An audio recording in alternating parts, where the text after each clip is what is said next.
안녕하십니까. 영화오독 이작가입니다. 약쟁입니다.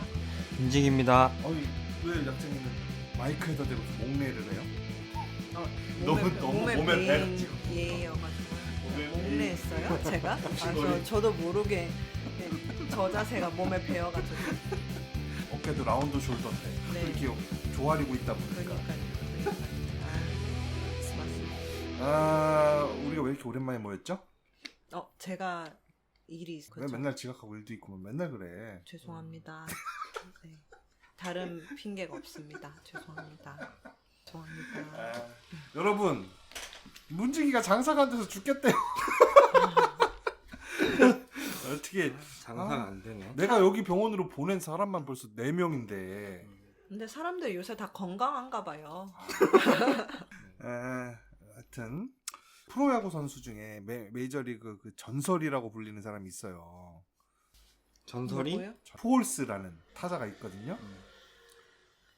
지금 메이저리그 20년 차인데 살아있는 전설이야. 그 홈런 기록 뭐 700홈런을 치냐 못 치냐 지금 막 그러고 있는데 그거 달성까지 좀 힘들 것 같고 아무튼 지금 나이가 이제 40대니까 뭐 전성기 때 그렇게 뭐 역사에 이름을 남길 정도 날고기던 선수라고 할지라도 이제 어느 정도 노쇠화가 된 것은 피할 수가 없었죠. 푸올스를 말할 때 앞에 10년과 뒤에 10년을 이렇게 나눠서 얘기를 하는데 앞에 10년은 그야말로 인간계를 초월한 신계 선수다 했고 뒤에 10년은 그로부터 이제 추락 이거를 추락하는 시기 이렇게 얘기를 했었는데 그래서 계속 죽 썼어요 그동안. 그러다 올 시즌 개막 초에 푸올스가 인터뷰를 하는데 요즘 컨디션이 그 어느 때보다도 좋다라고 인터뷰를 하더라고요. 그 비결이 뭐냐? 그러니까는 그 비결은 내가 육식을 거의 줄였다. 완벽하게 채식을 하는 건 아니지만 그래도 대부분의 육식을 좀 줄이고 컨디션이 너무너무 좋아졌다. 올 시즌 너무 기대된다. 라면서 시즌 초반에 그때 성적이 초반이긴 하지만 괜찮았어요 성적이. 그러면서 푸올스가 그 게임 체인저라는 다큐멘터리를 보고 내가 노선을 바꿨다라고 얘기를 한 거예요. 그러고 그 기사 인터뷰 기사를 제가 보고 난 다음에 보람이 있더라고. 내가 그 사람한테 이거 보라고 해준 거 아니지만 그래도 이런 걸 보고 이렇게 운동선수들이 채식에 동참을 하고 좋은 성적을 낸다는 게 기분이 좋더라고요. 영어도 들으셨나봐요. 아마 그 이게 세계 78개국에 수출된다고 하니까 네. 있을 수도 있어요. 근데 그 기사를 보고 나서 3주 후에 푸올스가 팀에서 방출됩니다. 저런. 예, 뭐 실력 그 성적이 너무 떨어져가지고 안 나와서. 저런. 그 팀이 그 이도류로 요즘 유명한 오타니, 쇼헤이 오타니라는 일본 선수가 그 선수도 역사에 획을 그을 선수거든요. 투수인데 타자로서도 지금 홈런 1위야. 그리고 5일마다 투수로 등판해서 막 160km를 던져. 그리고 투수로 등판할 땐 타자로 나서 홈런을 뽕뽕 쳐. 와. 그분은 육식하시나요? 그분은 육식합니다. 그렇군요. 혈액 검사를 해서 네. 아주 정교하게 짠 식단을 유지한대요. 아무튼 그래서 이거 좀 안타깝다 해가지고 제가 또 다른 다큐멘터리를 하나 이러면 채식 아무 소용없어 이렇게 약화되잖아요. 네. 나의 각오가. 그래서 채식을 강화시켜줄 또 다른 다큐멘터리 하나 너희들한테 보라고 추천하고 오늘 가져왔습니다. 자, 바로 제목은 시스피라시. My name is Ali. I've been fascinated with the ocean for as long as I can remember. C는 바다 할 때 그 C고요. 스피러시는 컨스피러시 할 때, 그 음모론 할 때 스피러시입니다. 그래서 C와 컨스피러시 합쳐서 시스피러시. 바다에 얽힌 음모를 파헤친 다큐멘터리죠. 네. 감독은 모르겠는데 처음 보는 놈입니다. 뭐 감독 뭐 알 필요는 없을 것 같고. 이렇게 준비를 많이 해왔다. 웬일로 감독 얘기하시면서 이렇게 하대하세요? 감독? 처음 보는 놈이라 그러고. 미국 놈이니까. 여러분들은 이 현실을 직시할 용기가 있으신지 모르겠습니다. 넷플릭스 다큐멘터리고요. 네. 2021년 따끈따끈한 신작입니다. 바다 하면 뭐 무슨 생각을 합니까? 바다. 여러분들에게 바다란 휴양지. 휴양지. 네. 그죠? 내륙 사람이라 문지기는. 바닷가 사람들. 진해. 아 그렇구나. 대구 사람이 아니. 대구 누가 대구지? 아 근데 왜 어째서 바다가 고향이 아니라 고향이에요. 휴양지죠? 네, 휴양지죠. 네. 진해, 마산, 창원 거기잖아요. 네, 맞습니다. 아, 맞아요. 내 아는 후배가 마산에서 유명한 오코노미야키 집을 하는데 진짜 뼛속까지 침입하거든요. 걔는 오코노미야키 집을 하시니까 그 뭐야 일본 축구 대표팀 유니폼을 일상복으로 입고 다녀. 일장 여기다 이렇게 박아가지고. 진짜요? 네, 그리고 또 일본에 대한 모든 걸 다 좋아해요. 하여튼 역시 친구 사무실만 하네요. 아니 일본 문화를 좋아하는 걸 뭐 어쩌겠어요. 그죠? 우리가 싫어하는 건 일본 정부죠. 아니 맞죠? 근데 그분은 뼛속까지 친일파신데 정부에 대한 생각은 어떠세요? 그건 내가 무서워서 안 물어봤어. 그것까지 알게 되면 아마 싸움 날 것 같아. 그리고 그 주인장의 그 특이한 취향 때문에 그 나름 입소문을 타가지고 꽤 팬덤이 생긴 식당이라고 할 수 있어요. 아, 그 페이스북 친구분이시죠? 기타도 잘 치고 그림도 잘 그리고 네. 장문도 잘하고 재미있으신 분인 것 같은데요. 도바이도 잘 타고 네. 그렇습니다. 아무튼 바다는 휴양지.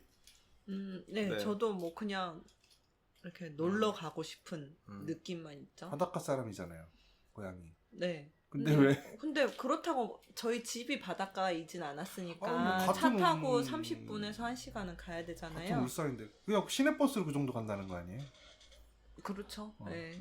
뭐 근데 그런 지방은 보통 시내버스로 바다까지 가기가 힘들어요. 그래서 시내버스로 가려면 1시간쯤 생각해야 돼요. 1시간이라면 잠실에서 신도리 모는 시간이거든. 네. 잠실에서. 네. 그 정도면 뭐 그렇군요. 하여튼 멀진 않지만 자주 가지는 못했어요. 해양, 휴양지 그런 저한테도 마찬가지입니다. 저도 휴양지죠 뭐. 그런데 이 바다에 그 지구 생명체 80%가 바다에 산다는 거 뭐 알고 계시겠죠. 근데 몰랐던 건데 새롭게 알게 된 거는 네. 지구 산소의 80%를 바다가 생산한다는 거예요. 바다가. 그런 생각은 안 해봤잖아. 네. 바다에서 산소가 생산될 거라는. 네, 맞아요. 그게 이제 조류, 해조류랑 산호가 음. 이제 생산해내는 건데 또 하나 아주 중요한 게 바다가 이산화탄소의 강력한 저장고 역할을 한대요.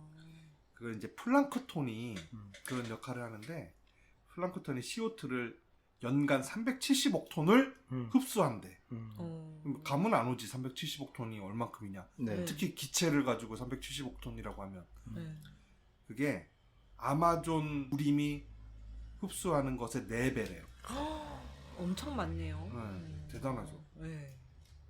플랑크톤이 1%가 증가하게 되면 나무 20억 그루를 심은 효과가 난대요. 근데 바다는 엄청 크잖아요. 4배밖에 안 돼요. 아마존에. 아마존 조그만하잖아요. 근데 바다가 이렇게 큰데 유리한데. 4배밖에 안 된다면. 플랑크톤만 사는 게 아니잖아. 아, 플랑크톤이 바다에. 플랑크톤이. 여기도 예리한데? 나 다 귀가 팔랑팔랑해서. 두 분 다. 진짜 귀가 왜 이렇게 얇어? 아니 진짜 귀가 엄청 얇다. 진짜 왜요? 아, 네, 비닐. 잠자리 날개에 달고 다니네 귀에. 잠자리 날개 같아. 귀가 좀 날씬하죠. 바스락바스락. 네, 맞아요. 귀뚫기도 엄청 쳤겠네. 그래서 얇아가지고, 두 분 다 그렇게 다 설득력 있네요. 네. 날카로운 창과 방패죠? 네. 사람들이 웃는다. 그리고 또 플랑크톤 말고 고래가 이산화탄소를 포집하고 저장하는 역할을 한대요. 고래가. 고래는 진짜 그렇게 치면 몇 마리 안 되는 거 같아요. 근데 대단한 게 고래 한 마리가 CO2를 33톤을 저장한대. 한 마리가요? 한 마리가. 평생. 그러니까 평생. 고래가 죽으면 심해로 가라앉잖아요.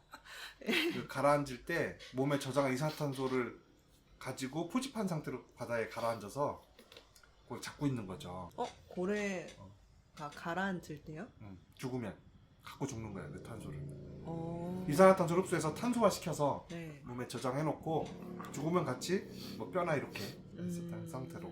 이게 고래 한 마리가 그 CO2 33톤을 저장한다는 게 30년 된 소나무가 1년에 7kg 정도 저장한대. 30년 된 소나무가 1년에 7kg.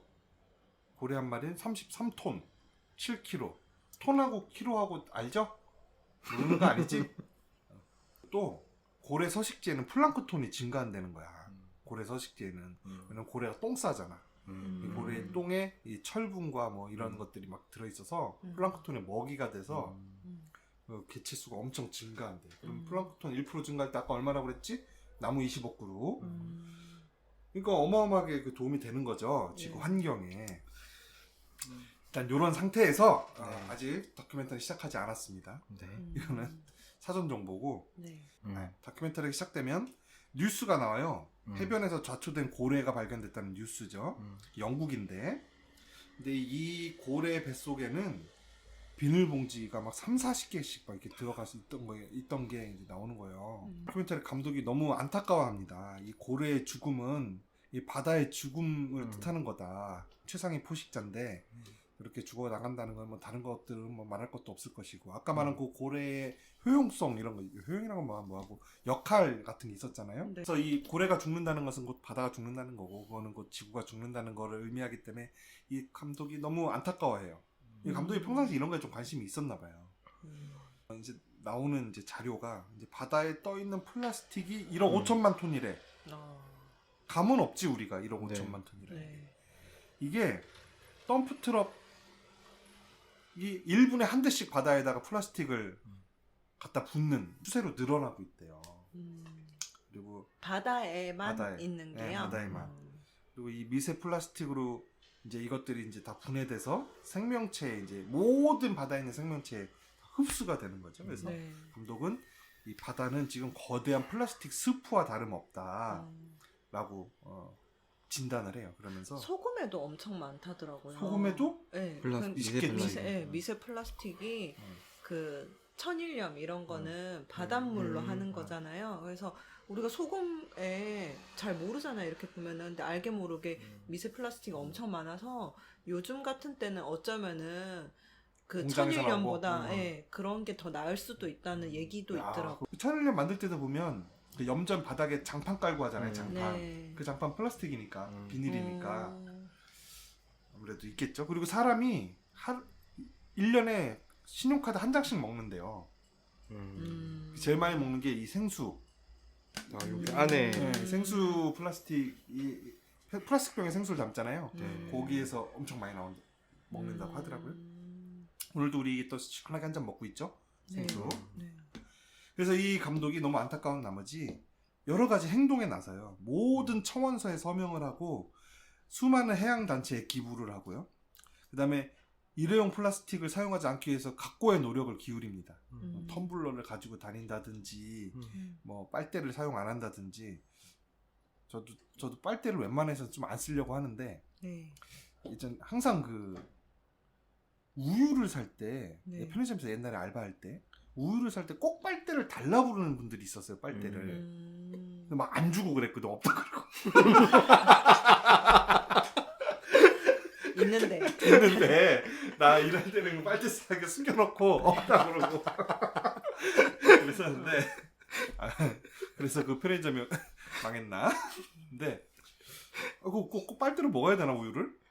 그러게요. 우유는 좀 그러네요. 근데 뭐 이제 립스틱이 이제 했거나 그러면 그게 지워지니까 좀 그럴 수 있을 것 같긴 한데 아무튼 그리고 야쿠르트는 꼭 빨대로 꽂아 먹잖아. 네. 보통 두유 그렇죠. 이런 것들. 거기는 빨대로 꽂아 먹을 수밖에 없게끔 나오잖아요. 그거는. 팩으로 된 우유 말하는 거죠. 야쿠르트도 나는 아무튼 그래서 그렇게 노력을 합니다. 그리고 해변에 가서 계속 떠밀려온 플라스틱을 계속 청소를 해요. 이 감독이. 그런데 어느 해변을 얼마나 열심히 청소를 하든 간에 플라스틱에 죽은 동물은 계속해서 떠밀려 오는 거예요. 이게 해결책이 아닌가 보다. 이 감독이 뭐가 문제일까 이렇게 고민을 하겠죠. 네. 그러던 와중에 한 뉴스를 보게 됩니다. 일본이 포경을 재개하겠다라고 선언한 거죠. 국제포경위원회를 탈퇴했어요. 일본이. 그게 몇 년 전이죠. 우리나라에서도 뉴스에 나왔었는데 그래서 감독이 분노를 합니다. 아니 고래가 플라스틱 때문에 뜻하지 않게 죽는 것은 알고 있었는데 네. 이 산업에 의해서 고의적으로 죽음을 당하고 있다라는 것은 내가 몰랐다. 이러면서 저희가 한번 취재를 해봐야겠다. 그래서 일본의 남부 해안 마을 다이지라는 곳을 갑니다. 오키나와가 아니라 오사카 남단에 있어요.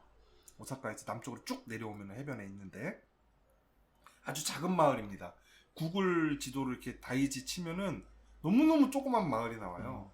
도로 몇 개 있고 어항 있고, 그러니까 어선이 정박하는 항구가 있고 끝이야. 근데 거기에 항구가 이렇게 딱 보이는 딱 그 지점에 카페가 하나 있는데 너무 예쁘더라. 구글 지도로 여행을 한번 가봐야지. 그래서 이 다이지라는 마을에 가요. 이 다이지라는 마을은 매년 700마리 이상의 고래를 해변에서 학살한답니다. 포경을 하는 거죠. 그리고 그런 것을 막기 위해서 동물단체 운동가들이 가면은 체포되거나 구금해요. 경찰이. 그래서 외국인이 도착하면 도착하자마자 경찰이 감시하고, 경찰뿐만이 아니라 어부들이 감시하고, 이 동네에 사는 그 우익 꼴통들이 또 막 우익 사상에 침취해 계신 분들이 또 막 감시를 해요. 이 동네 야쿠자들이 와서 또 감시를 하는 등 온 동네 사람들이 다 감시를 합니다. 그래서 호텔에는 도청이 되고 호텔 TV는 몰카가 설치되어 있을 정도입니다. 그 정도로 감시가 심한 곳이에요. 왜냐하면 자기네들이 하는 이 비밀스러운 작업이 외부에 알려지는 게 싫은 거죠. 그리고 이 동네 사는 사람들은 다 거기에 종사하고 있을 테니까. 감독이 이 포경의 현장을 야밤에 몰래 접근해서 촬영을 하죠. 어선 열세척이 물속에 장대를 넣어서 막 휘두르는 겁니다. 그럼 겁먹은 고래떼가 저 먼 바다에서부터 그러면서 오는 거예요. 뭇 방향으로 막 도망을 오죠. 그러면은 그 뭇에 설치해놓은 거물에 이렇게 걸려요. 그 상태에서 이 잠수부들 그리고 어선에 타 있는 사람들과 물돌고래가 이 사투를 벌입니다. 막 피가 막 바닷물을 빨갛게 그 메우는 장면이 이렇게 나오는데 너무 잔혹해서 너무 불쌍하더라고요. 사람이 난 그렇게 피 흘리는 거 보면 하나도 안 불쌍한데 동물들이 피 흘리는 건 못 보겠어. 그래요. 사람 피 흘리는 거는 괜찮아요. 안 괜찮아요? 안 괜찮죠. 너무 영혼이 없어요? 그래서 왜 이렇게 그 포경 산업이 이루어지고 있느냐? 네. 그 생포한 돌고래가 엄청 비싸대요. 그래서 거기다가 조련까지 된 돌고래는 마리당 10만 달러가 넘는 됩니다. 10만 달러면 얼마입니까? 1억이죠? 네. 1억 2천쯤 되네. 근데 생포된 돌고래 한 마리당 죽는 돌고래가 12마리라는 거예요. 그럼 왜 죽이지?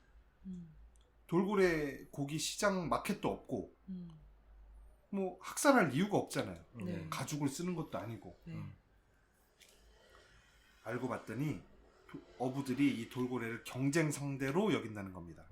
돌고래와 먹이 경합을 하는 거예요. 이 인간이. 네. 인간이 잡아야 될 물고기를 돌고래가 다 먹으니까 어획량이 준다 이거죠.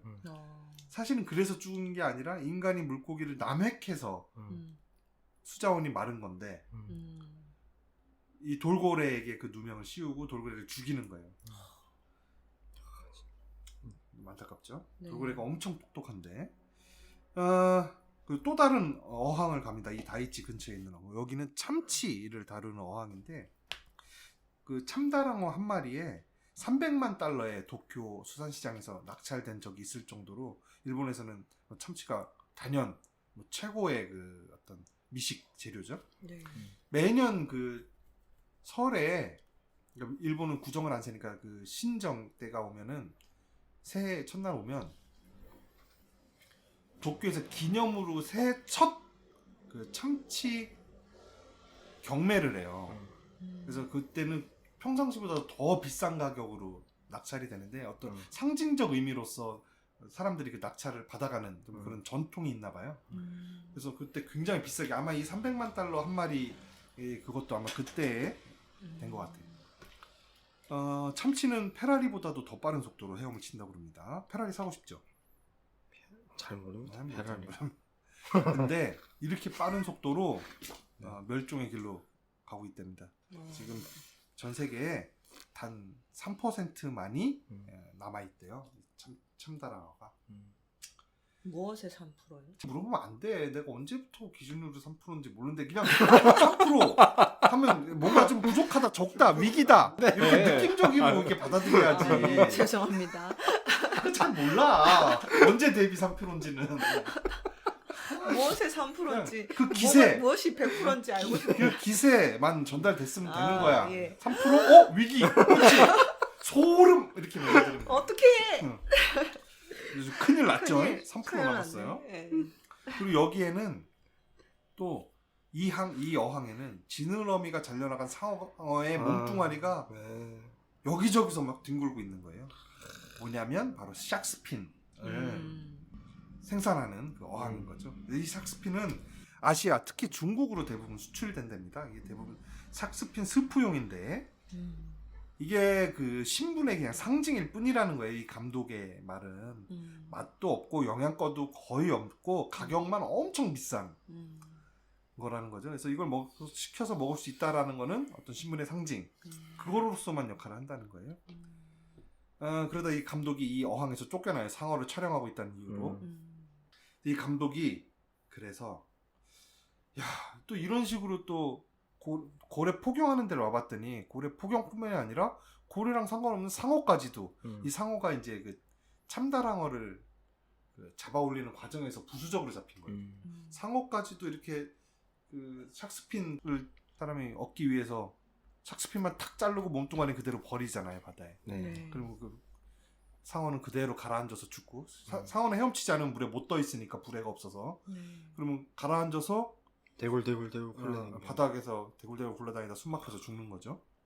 숨 막히진 않겠지. 아가미가 있으니까. 불쌍합니다. 그래서 이 사람이 이 샥스핀 산업의 실태를 한번 알아보기 위해서 홍콩으로 가요.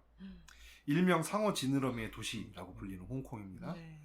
거기 저도 홍콩 여행 갔을 때 어시장 이렇게 가본 적이 있었는데 말린 건어물 시장 같은데 막 샥스핀이 막 쫙 있어도 막 진짜 삐쩍 말라서 비틀어져 있는 샥스핀이. 근데 여기 똑같은 그 시장들이 나와요. 막 그래서 찍고 있으니까 모든 상인들이 나와서 촬영을 못하게 하죠. 킹기는 게 있으니까 그런 거겠지. 여기서 어떤 해양 운동가가 나서 인터뷰를 하는데 사람들은 상어를 두려워하는데 상어가 없는 것을 두려워해야 된다 라고 이렇게 얘기를 합니다. 상어의 효능에 대해서 알고 계세요? 상어가 내가 걸린 그 눈의 질환이 뭐지? 황반변성. 황반변성에 좋다는 그런 얘기 없나? 산호의 효능으로는 상어가 산호를 보호한대. 산호초, 산호. 산호가 이제 생태계에서 매우 중요한데 그 산소도 많이 생산하기도 하고. 근데 그래서 산호가 없어지면 생태계가 깨지는 거예요. 해양 생태계가. 근데 상어가 산호를 어떻게 보호하냐면 상어가 이렇게 나타나면 산호를 뜯어먹던 초식 물고기들이 다 피신을 한다는 거예요. 그래서 한동안 이 산호가 이제 좀 회복을 할 수 있는 거죠. 그래서 상어가 서식하는 동네의 산호와 상어가 없는 동네의 산호의 생장률이 어마어마하게 차이가 난답니다. 그런데 상어가 지느러미를 인간에게 조공하다가 멸종되면 바다는 늪이 된다. 그러면 그 다음은 인간 차례다라는 거죠. 지금 상어는 종류별로 개체수가 80%에서 99%가 급감했대요. 언제부턴지는 묻지 마. 그냥 야 20%에서 1%밖에 안 남았어? 이게 큰일인데? 큰일인데? 그런 느낌으로 받아들이시면 돼요. 네, 알겠습니다. 그리고 요거는 있어. 50년대 이래로 바다에 사는 새 또 70%가 급감했대요. 왜 그러냐면 상어 등 포식자가 물고기를 사냥하는 과정에서 작은 물고기들이 수면 가까이 도망치게 되고 이때 바다새들이 와서 사냥을 해서 밥을 먹는데 상어 개체수가 줄어드니까 수면 가까이 작은 새들이 떠올 일이 없는 거예요. 그러니까 바다새들도 먹이 활동이 어려워져서 급감을 했대. 새도 불쌍하죠. 이때 인터뷰에 한 활동가가 등장하는데 호주 군인 출신입니다. 그 군 복무 중에 상어에게 공격당해서 한쪽 팔과 한쪽 다리를 잃었죠. 근데 이분은 상어에게 복수할 마음이 없어 보여요. 오히려 상어 보호를 위해서 누구보다 열심히 활동을 하고 있죠. 왜? 상어가 생태계에서 매우 중요한 존재임을 너무 잘 알고 있기 때문에. 공포는 어디에서 온다? 무지에서 오는 거야. 무지에서. 대단한 것 같아. 처음에 얼굴만 나왔을 때, 진짜 건장하다 사람. 어깨까지만 나왔을 때인데 전신이 다 나왔는데 팔다리가 없어. 상어는 1년에 한 10명 정도 사람을 해친대요. 사람은 시간당 10,000마리에서 30,000마리의 상어를 해친답니다. 어떻게 해야 됩니까? 아니 기준이 다르지 않나요? 상어 한 마리가 10명을 해치는 상어 거고. 전체. 진짜요? 네. 전체 상어가요? 상어 때문에 사고가 1년에 한 10번 정도 난다는 거예요. 그렇게 많이 나진 날 것 같지 그렇구나. 않아요. 뭐 어디 뭐 상어 있는데 사람이 안 가니까. 그렇죠. 굳이 뭐 왜 가겠어요. 자꾸 다 딴지거네.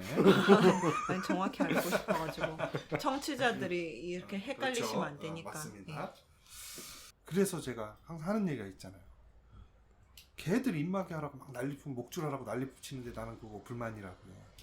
개가 사람 무는 거 1년에 몇 건이 물론 다친 사람 무는 거 있겠지. 엄청 많지 않아요?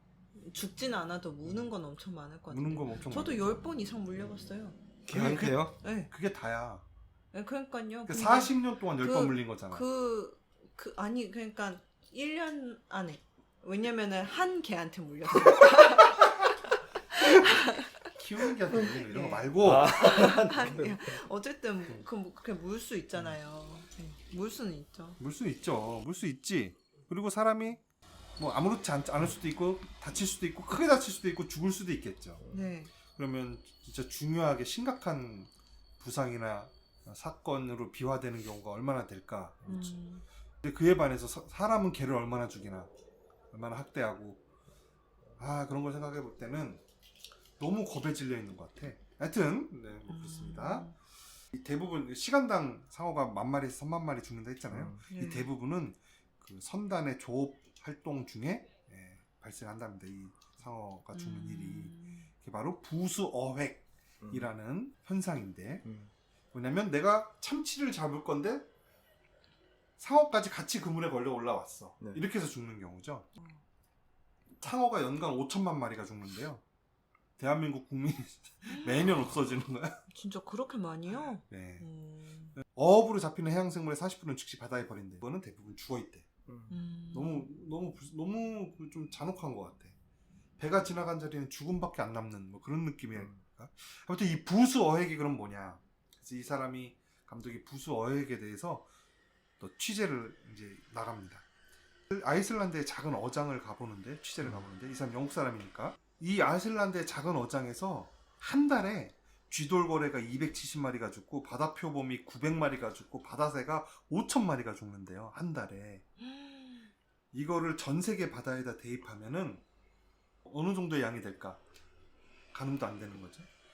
이 아이슬란드의 작은 이 어장은 해양관리협의회라는 데로부터 상도 받은 어장이에요.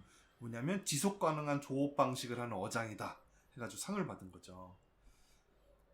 그런데도 이런 모양이란 말이에요. 정부에서는 그 부수어획으로 해양생물들이 쓸데없이 죽어나가는 것을 막기 위해서 어업 규제가 영국에 100개가 넘게 존재한답니다. 근데 문제는 바다에 떠있는 어선이 450만 척이 넘는다는 게 문제라는 거죠. 그래서 사실상 법 집행을 포기했대요. 그래서 이런 와중에 그 작용단이 발생하게 되는 거죠. 시 셰퍼드라는 원래는 예전에 그 그린피스의 일원이었다가 이 사람이 80년대에 그린피스에서 나와서 아주 폭력적인 해양 보호 단체를 만들어요. 그게 바로 시 셰퍼드인데 셰퍼드 우리가 개 얘기할 때 말하는 그 셰퍼드죠. 네. 바다 지킴이 정도 될까요? 그렇게 되는 건데 배를 한 12척까지 정도를 소유하고 바다를 이렇게 순찰 돌면서 불법 어획을 하는 배들을 들이받거나 아니면 폭파시켜요. 어뢰로. 실제로 폭파시키고 그 과정에서 실제 선원이 죽기도 하고 그 배를 막 침몰시키고 그래서 해적이에요, 해적?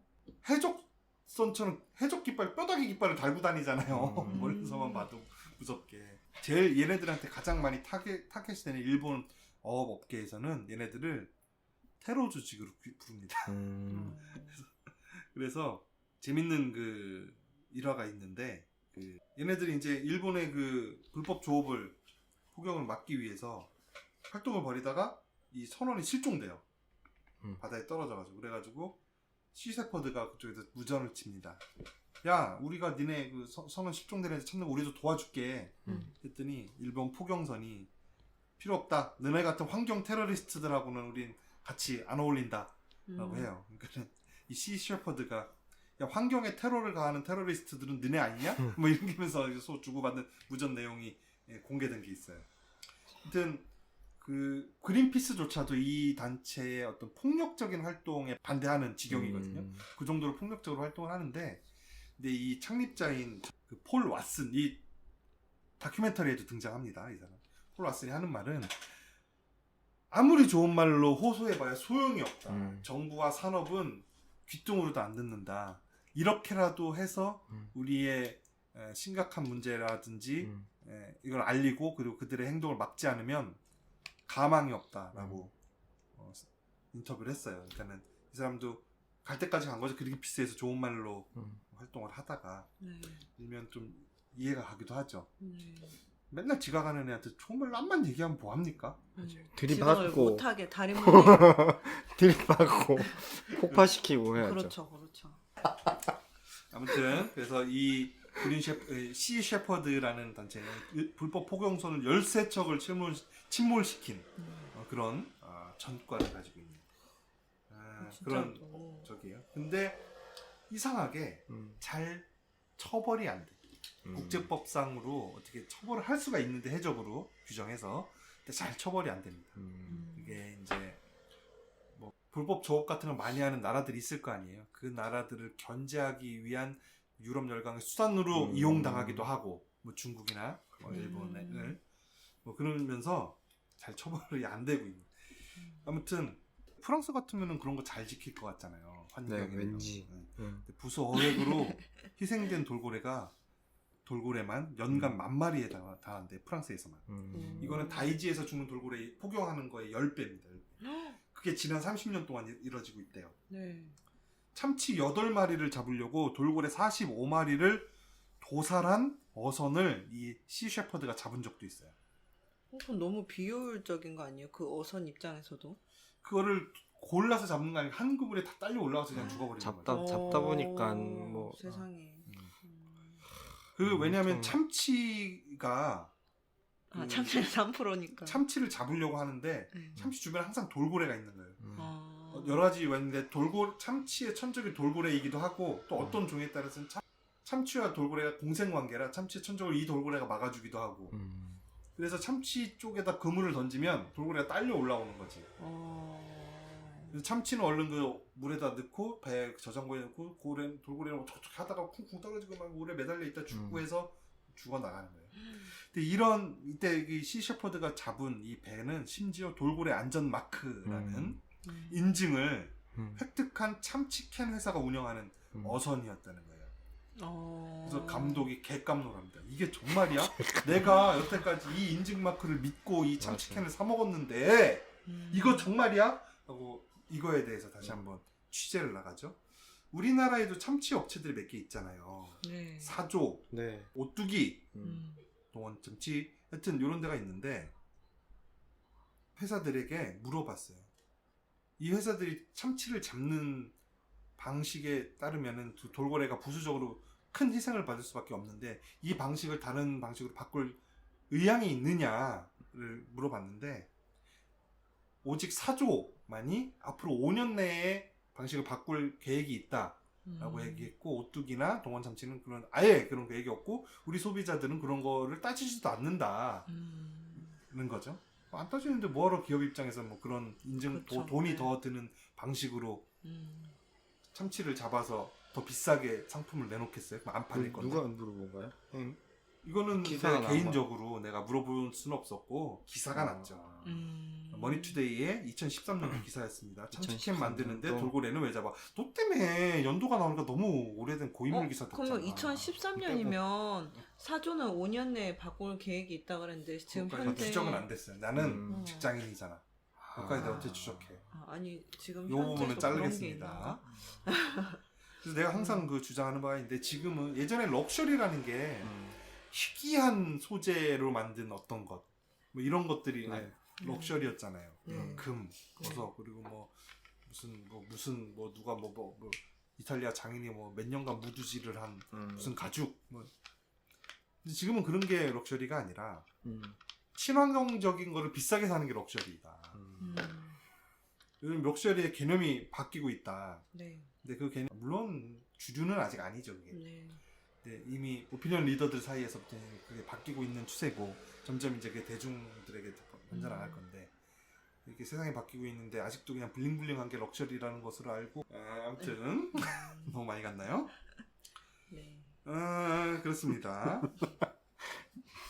네. 영화 러셀 웨폰에 보면은 그 러셀 웨폰 주인공 그이 식빵에다가 그 참치를 발라서 참치 샌드위치를 먹으려고 하는데 와이프가 여보 우린 참치를 거부하기로 했잖아요 해가지고 먹으려다가 툭 떨어뜨리는 장면이 있어요. 그게 미국에서도 80년대에 이러한 사실이 너무 많이 알려지면서 돌고래가 너무 많이 희생된다 해가지고 참치를 거부하던 운동이 있었거든요.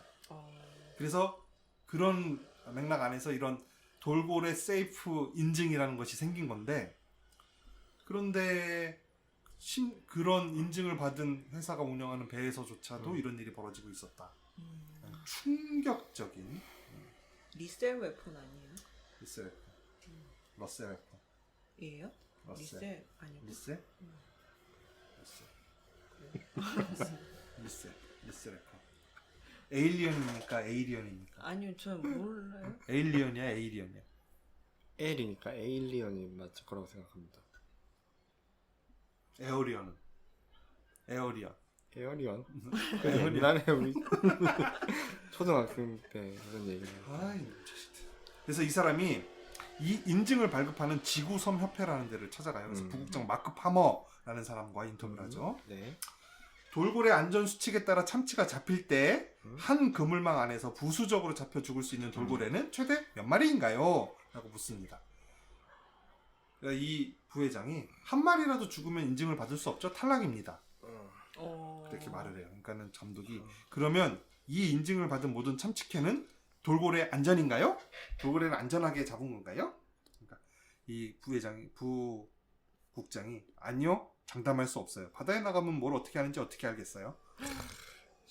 무슨 이게 대답을 하죠. 말인지 이게 그러니까는 이 감독이 옵저버가 승선하지 않나요? 그러니까 이 감시자 승선하지 않는 정부에서 운영하는 겁니다. 이게 물어보니까 이 부국장이 그들은 매수될 수 있죠 라고 답변을 합니다. 옵저버가 매번 승선하나요? 아니요, 정기적으로 승선하지 않아요. 지켜보는 사람이 없으니 돌고래가 안전한지 알 수 없죠. 그리고 돈으로 인증 라벨을 사는 경우도 있고, 그리고 우리는 그냥 선장만을 믿는 거예요. 선장이 일지에 난 돌고래 안 죽였음 라고 써놓으면 비용을 받고 라벨을 발급합니다 라고 양심적이긴 하네요. 화도 안 내더라고 웃으면서. 그럼 돌고래 안전은 장담 못하네요. 못하죠. 그럼 왜 돌고래 안전이라는 인증 마크를 붙이죠? 그래도 꽤 안전하다고 할 수 있으니까요. 방금 장담 못한다고 했잖아요. 아니, 아주 확실히 장담은 못한다는 거죠. 세상은 복잡한 곳이니까요. 감독이 객감놀합니다. 또다시 국제적으로 인정되는 라벨이 아무것도 장담할 수 없는 순 거짓말이라니 하면서 객감놀을 해요. 근데 사실 이 인터뷰는 논란이 좀 있어요. 인터뷰를 했던 부국장 마크 파머라는 사람이 이 영화가 개봉된 이후에 인터뷰를 합니다. 이거 내 인터뷰를 너무 조각조각 악마의 편집을 했다. 어떻게 그걸 조합을 하면 그렇게 됐죠? 내가 가끔 너 그렇게 해. 그러니까 들어봐야지. 어떻게 몰랐네. 안 들어서 몰랐네. 그래서 이건 좀 논란이 있습니다. 네, 그래요? 네, 좀 감안하고 보시고요. 전에 그 채식 영화도 그랬지만 이 영화도 그거를 감안을 하고 보는데도 그 사람이 당연히 뭐 편집을 했겠죠. 편집을 했다고 생각하는데도 현실이 실제로 그렇잖아요. 그 사람이 어떻게 얘기를 했던 안 했던 간에 그러니까 화가 엄청 많이 나더라고요. 그 다큐멘터리랑 다르게. 완전히 그 없는 말은 안. 요게 조금 더 좀 믿음이 가? 네, 믿음이 가고 뭔가. 왜냐면 지는 고기는 못 끊겠거든. 생선은 끊어도. 아니 생선도 못 끊어요 지금. 안조인 때문에. 아, 그래? 먹어야 된다고 하기 때문에. 그렇습니다. 조금 그거보단 나도 이거 보면서 거부감이 좀 덜할 것 같다는 생각은 들었어요. 이 다큐멘터리가 이전에 게임 체인저보다는 그거는 좀 억지스럽게 좀 밀어붙인다는 느낌이 네. 나같이 그걸 지지하는 사람도 조금 들 정도니까 우리 댓글 중에 그게 달렸죠. 그 편에 네. 기승전 고기 때문이냐 이 병신아 이 댓글이 있었는데 네. 아무튼 그거 저 문지기가 그 아이디 하나 새로 파서 달았다고. 아무튼 그렇습니다. 지금 시간이 네. 너무 많이 갔어. 네. 지금 이거 다 얘기하실 거예요. 어우씨. 이러면서 감독이 그 네. 이외에 네. 플라스틱 해양 보전 운동을 하는 NGO들 취재를 하기도 하고 그 다음에 그 많은 NGO들 중에 이제 플라스틱 우리가 플라스틱에 바다가 몸살을 앓고 있어야 할 때 제일 많이 보는 게 뭡니까? 바다 거북이 코에 빨대 탁 꽂혀 있는 거 그거 보잖아요. 그런 업체들을 계속 취재를 해요. 그런 NGO들을 다시 놀라운 걸 알게 되죠. 바다에 빨대가 들어가는 거는 전체 쓰레기 0.003%도 안 되고 사실 바다에 떠다니는 쓰레기 플라스틱 쓰레기의 대부분은 어업 그물이거나 그 외에 어업 도구였다라는 거를 알게 됩니다. 그러면서 왜 이 해양 플라스틱 운동을 하는 단체들이 어업 쓰레기에 대해서는 아무런 언급을 하지 않는지에 대해서도 추적을 해요. 그러면서 다시 어업으로 돌아가서 이 어업을 함에 있어서 지금까지 돌고래와 고래들 죽는 것만 나는데 이 저인만식 어업 이런 것들을 하면서 얼마만큼 바다가 황폐해지는지를 이렇게 축구장 크기 뭐 이런 걸 비교해서 이렇게 보여주는데 이 저인망이 휩쓸고 지나간 그 바다는 완전히 황폐해지고 그 바닥에 살고 있던 생태계가 다 불도저가 밀고 지나간 것처럼 없어지는데 그게 하루에 그렇게 해서 황폐해지는 바다 생태계가 하루에 아마존 몇 배씩이 없어지는 그 효과가 난다. 뭐 이런 내용도 이렇게 나옵니다. 그러면서 대안으로 해결책을 제시하는데 그러면 양식을 하는 걸 먹으면 좀 괜찮지 않을까. 뭐 부수적으로 어획돼서 죽는 다른 생명도 없을 테고 그럼 그것만 딱 모아서 양식을 하는 거니까. 저인망식으로 바닥을 끌어가면서 이 불도저로 바닥을 밀고 가는 것 같이 황폐화시키지 않을 테고 너무 이게 바로 미래의 먹거리 산업인가 보다 하고서 양식 산업을 하는 곳을 가보죠. 근데 여기에도 또 엄청난 문제가 있었어요. 양식 연어를 1kg 생산하기 위해서 1.2kg의 사료가 필요한데 그 사료들은 뭘로 만드는가 했더니 바다에서 잡은 물고기를 갈아서 만드는 거였다. 그래서 그 1kg를 만들기 위해서 1.2kg를 잡아야 되는 이런 거부터 시작해서 얘네들을 너무 좁은 공간에 모아서 키우다 보니까 애들이 전염성 질병이 발생하게 되고 그러다 보니까 계속해서 살충제를 뿌리게 되고 그 살충제는 계속 누적이 돼서 다이옥신 같은 게 돼지고기에 30배 넘게 검출이 되게 되고 그 다음에 또 오염 스코틀랜드의 한 양식장에서 배출되는 이 폐기물이 인구 2만 도시에서 배출되는 양과 같다라는 이런 사실도 알게 됩니다. 그리고 이 새우 양식장에 의해서 맹그로브 숲이라는 게 있어요. 바다에서 자라는 나무인데 이 나무 되게 신기해요. 보면은 어디 뭐 반지의 제왕 이런 데 나올 것 같이 이렇게 나오는데 뿌리가 바다 물속에 있는데 얘가 일부가 물 위로 올라와서 산소를 또 흡입하고 그게 나무 전체에 또 이렇게 가게 되는 아주 특이한 신비로운 나무인데 이 맹그로브 숲이 생태계에 끼치는 좋은 영향이 지대하거든요. 근데 이 맹그로브 숲의 40%가 새우 양식으로 파괴되고 있다 등 그리고 이 양식장에는 항상 노예노동의 문제가 생기죠. 이런 것들을 또 이제 발견하게 됩니다. 그래서 이 양식도 이거 아닌가 보다. 그래서 결국에는 결론을 내리죠. 물고기를 안 먹어야 된다. 채식을 하면 된다. 라는 결론으로 귀결되게 되는 그런 다큐멘터리 되겠습니다. 네, 처음에 기대했던 내용과 끝이 다르더라고요. 처음에 뭐 기대했어요? 그냥 해양 환경에 대해서 얘기할 줄 알았는데 네, 기승전 채식이더라고요. 또 결국 근데 그래서- 채식을 해야만 그래서 이 작가님이 그래서 선정하셨구나. 그래서 우리가 오늘 이렇게 양식되는 그 연어들 봤죠? 막 썩은 네. 거, 막 썩어 문드러져 있는 거. 색깔도 그거를- 회색이잖아요. 네. 근데 우리 다 이 빨간 빨간 연어 먹는데 그거 다 빨간 색소 색소, 들어간 어? 사료를 먹어서 어. 그렇다고. 그 어부들이 컬러 컬러북에서 색깔을 고른다는 거 아닙니까? 우리 집 연어들은 요 색깔로 뭐 해가지고. 근데 오늘 저녁에 지금 뭐 먹었어요? 연어 훈제. 네. 뭐 먹었어요? 훈제였나요? 사주셨잖아요 저한테. 예, 이거 저거 보고 나서 막 사주시고 저거를 보게 하고 이 사주시고. 부분 내 막. 잘라버리면 되니까 이 부분은.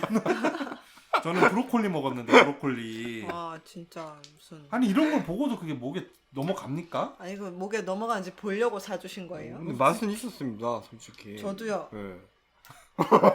말 같더라고요. 네. 저도 생선은 무지하게 좋아하는데 요즘 걱정이 좀 있어요. 진짜 그 수은의 그 함량은 물고기가 이제 압도적으로 높다는 거는 뭐 이제 다 밝혀진 사실이니까. 그래서 내 수은 많이 먹으면 이따이 병 걸리는 거 아닙니까? 이따이 침으로 가는 치료? 아 가능하죠.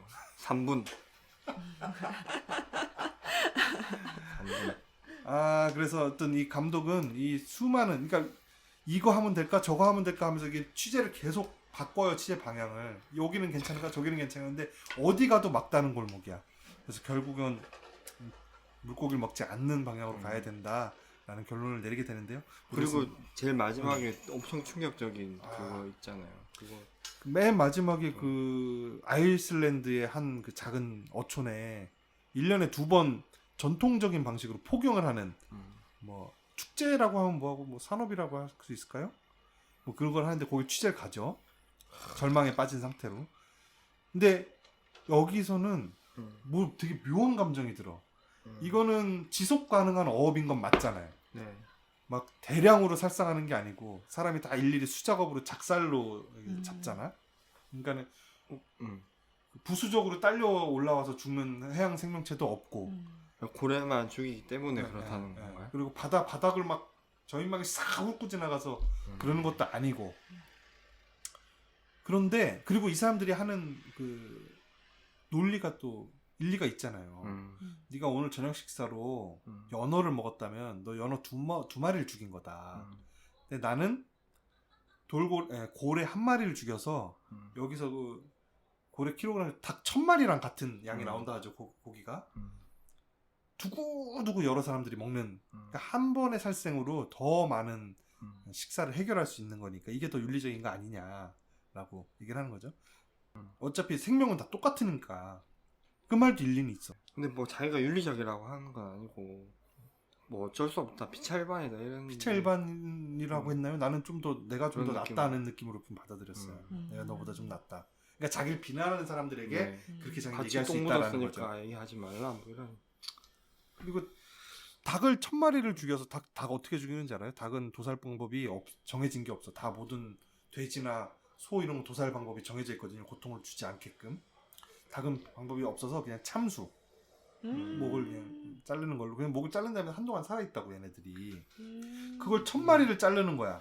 돌고래 한 마리 고기 양이면. 그래서 어쨌든 그 사람은 1000마리를 죽이느니 자기는 한 마리를 죽이겠다고 말을 하는 거죠.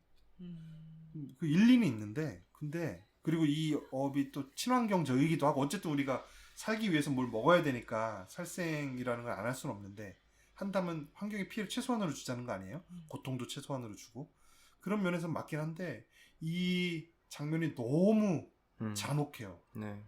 그 바다가 그 좁은 그 해협인데 거기에 수많은 돌고래들이 저 몰이를 당해서 와가지고 죽는데 나중에 다 죽고 난 다음에는 이 바다가 빨개 그냥 물이. 죽은 돌고래 중에 새끼 돌고래도 있고 너무 조그만. 너무 잔혹해서 이걸 너무 왜 보여줬나 싶기도 하고 어쩔 수 없이 잔혹하다는 건가 지속 가능으로 해도. 아무튼 그래서 이제 결론은 그렇게 나고요. 그리고 여기서 진짜 깜짝 놀랐던 거는 우리는 이게 지속 가능한 방법으로 어업을 해서 생산된 제품이다라고 하면 우리가 그걸 믿고 조금 더 비싼 돈을 지불해서라도 그걸 구매하잖아요. 어떤 소신이 있는 사람은. 네. 맞아요. 근데 그게 다 헛소리였다라는 게 지속 가능하지가 않았다라는 게 너무너무 좀 충격이더라고요. 네. 그래서 생선도 좀 줄여야 되지 않을까 그런 생각을 했습니다. 그래서 앞으로 2주간 생선을 안 안 먹고 이후에 과연 우리 몸에 수은 누적량이 얼마큼 줄었는지를 네, 한번 알겠습니다. 이렇게 한번 해보시는 걸로 하죠. 네. 어떻게 좀 이거 보고 좀 식단을 좀 바꿔야겠다 뭐 그런 생각 좀 드셨나요? 항상 그런 생각은 드는데 참 그렇게 막 실천하는 건 잘 안 되는 것 같아요. 근데 이게 물론 저도 이제 그런 생각을 했지만 불가능하기 때문에 안 하겠다는 얘기는 아니고 노력을 할 거거든요. 저도 노력하겠습니다. 근데 이게 해결이 될까요? 되냐? 네. 글쎄. 이 다큐멘터리 이 다큐멘터리에서 바다는 좀 핑계 같고 마지막에는 그냥 생선 먹지 말자 약간 지난번 그것처럼 예, 약간 그런 뉘앙스가 좀 있더라고요. 마지막에는. 당연히 생선 먹지 말자라는 어떤 근데, 주장의 네. 뒤에는 여러 과정이 네. 있었을 거 아니에요. 그래도 약간 설득력은 있는 편이었어요. 네. 그 지난번 거에 비하면. 그렇죠. 게임 요거는 괜찮은데. 네. 그 처음부터 뭔가 네. 어떤 아유. 환경 문제를 가지고 하는 건데 저번에 그거는 뭐 슈퍼맨이 된다처럼 막 네. 포장을 해가지고 아이, 난 중간에 그거 훨씬 잠깐 재밌었어. 뭐 재미가 있었겠지. 이게 훨씬 재밌어. 더 뭔가 하게끔 만드는 그런 네. 게 더 있었던 것 같긴 한데 네.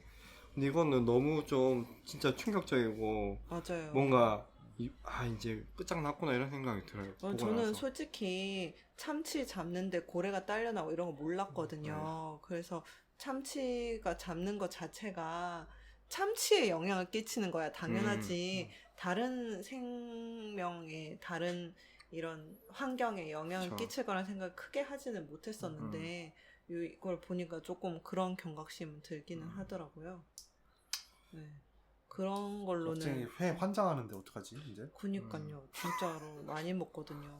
진짜요? 네, 연어랑 이런 거. 이거 진짜 보고 난 많이 연어는 진짜 도저히 못 먹겠더라 저- 이제. 근데 왜 연어 사오시면 진짜 와 진짜 이건 진짜 악질이다, 너 악질, 악질 진짜. 진짜 나는 못 아유, 먹겠지만 엄청 너네는 맛있게 먹고. 아니 뭐 저 여기 연어는 진짜 못 먹겠다 이 색이 싶은데 약지금은 입고 온 색이야 연어가. 네, 막 이렇게 막 썩어가지고 막 고름 막 있을 어. 것 같고 막 이런 건 장면 나왔는데 저녁에 오, 바로 진짜. 연어를 이렇게 사다 주시면 이거 어쩌자는 건지. 그리고 그 연어가 그 모든 저기들 중에서 제일 그 중금속 많이 누적이 됐대요. 그래서 제일 위험하대요. 왜냐면 중금속이 지방 부분에 가서 잘 축적이 되는데 연어가 지방이 많아서.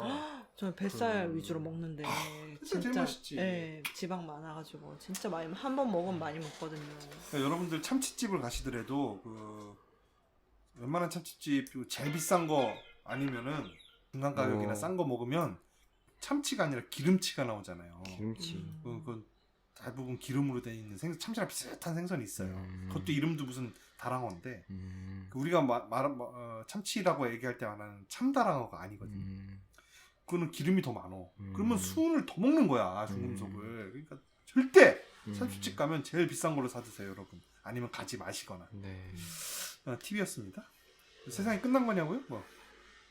이게 뭐 물론 안 먹는 사람이 많아지면은 좀 낫긴 하겠지만 회복 가능한 거냐? 네. 일단 저거 낚시하는 사람, 낚시를 아니라 조업하는 사람들이 먹고 사는 문제가 생기면 뭐 더 많이 잡아가지고 자기 걸 더 팔라고 하고 또 이게 먹는 거 이게 되게 원초적인 욕망이기 때문에 그 산업이 없어질 것 같지는 않거든요. 없어질 것 같진 않고 네. 어업을 계속 하겠죠. 네. 근데 지금 이 정도의 관심을 가지고 있는 수준에서 돌고래 세이프 인증 같은 제도가 생겨나고 네. 그런다고 한다면 여기보다 우리가 좀 더 관심을 크게 갖고 그러면 아무래도 조금 더 나은 방식의 좀 더 강력한 방식의 어떤 안전 조치들이 생기지 않겠어요? 이 다큐멘터리 내용에 따르면은 2048년이면은 이미 바다가 텅 비게 될 거다. 이 정도 지금 조업량으로 물고기를 잡아들이면 라는 내용도 나오는데 그거에 대해서도 논란이 있거든요. 아니다, 너무 과장했다. 70년으로 보는 게 일반이다. 2070년으로 보는 게 일반이다. 근데 70년이라고 해도 그래도 그런데요. 우리 뭐 살아생전은 아니니까. 50년 후면은 하긴 재수 없으면 100살까지 사니까. 네. 아무튼 이제 그런 내용도 있는데 그래도 45년 불과 20년 후에 텅 비는 것과 한 50년 후에 텅 비는 거는 우리가 대비할 수 있는 여유 면에서 뭐 큰 차이가 있는 거니까. 또 그런 말도 들으면 너무 절망적이고 야 이제 와서 해면 뭐하냐라고 자포자기할 수도 있는데 제 친구 중에 진짜 한 몇 년 전부터 그거를 채식을 하면서 하는 애가 있거든요. 근데 걔가 막 한 번씩 저기 단체 톡 방에서 가만히 있다가 이런 얘기 나오면 한마디씩 해요. 끝났다고 이제 4, 5년도 안 남았다고 한다 과학자들이. 뭐 되게 절망 섞인 막 얘기를 하는데 그냥 뭐 설마 그렇겠어 하고 했는데 이거 보니까 뭔가 확 더 많이 뭔가 걱정이 많이 되고 또 50년이라고 하지만 그 50년까지 가는 길목길목에 뭔가 또 고통들이 있겠지. 네, 고통 속에서 그 50년을 살아야 되는 그리고 거고. 우리 아들은 그때 계속 살아야 되는데 그 이후에 그렇죠. 그것도 좀 또 아들 얘기하니까 요 고래 잡는 거 마지막 장면에서 어떤 그 아빠가 아기를 안고 그 피바다가 된 거를 구경을 하고 막 이렇게 있더라고. 그것도 좀 기분이 묘했고 어떻게 해야 됩니까 진짜 고기를 진짜 끊으라는 고기 끊고 생선 끊고 하면은 이 다큐멘터리의 결론은 그거예요. 그렇게라도 우리가 동참하지 않으면 네. 돌이킬 수 없을 것이다라는 그러니까 문제를 아주 심각하게 바라보고 있는 사람이고요. 어떤 분들은 아무런 심각성을 못 느끼는 사람도 있을 거예요. 그런 사람들은 뭐 맨날 뭐 똑같이 살던 대로 살 거고 그러다 만약에 정말 깻잎 한 장의 차이로 세상이 멸망하지 않는다면 그럼 열심히 노력한 사람들 덕분에 소수의 노력한 사람들 덕분에 안 망했을 거 아니에요. 네. 70%는 노력을 안 했고 30%만 노력했다고 쳐봐요. 그 사람들 때문에 깻잎 한 장 차이로 안 망했어. 네. 근데 그 혜택은 고생은 그 사람들이 다 하고 혜택은 다 똑같이 누리겠죠? 네.